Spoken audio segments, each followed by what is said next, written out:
what we've got here then on this particular one is a series of podcasts, TV news programs, things in newspapers, history blogs. It's incredibly difficult, I find, to kind of keep in touch with all of the many different sources that are providing some really useful history information for my lessons. So what I did is I basically found my favourite websites, I found my favourite history blogs, my favourite podcast sources. I went to a TV database which gives weekly reports of what's coming up, and I fed into that loads of keywords from all of the topics I teach at IB level, such as Stalin, communism, fascism, anything which is connected with something. And then if those things are spotted, they spot a hit, it's pulled into this overall feed.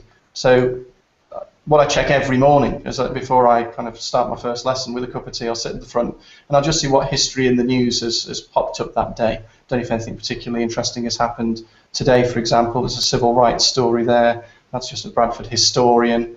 A Victorian vampire kit. Now that sounds pretty cool. So I might click on that. It takes me directly to the original news source. And what I personally do is I kind of take a copy of the story, paste it into Word, print it off, and I stick it on my front door each morning. So I have a history in the news little display each day. So as students are queuing up to come inside my class, they can have a little read of what's been going on in the news related to history. It's a nice way of just keeping them interested and so on. So that's a very popular resource. And as well as that, you have the recent podcasts from sources like BBC Witness and from howstuffworks.com and so on. So I find that, again, a very, very useful source each day. There is also a facility, you'll see here, for a weekly newsletter.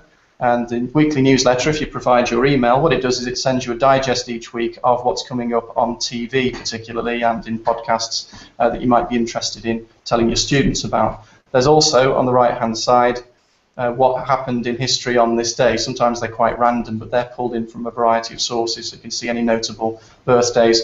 I don't go for these like, 187 years ago today such and such happened, which always strikes me as a bit daft, really.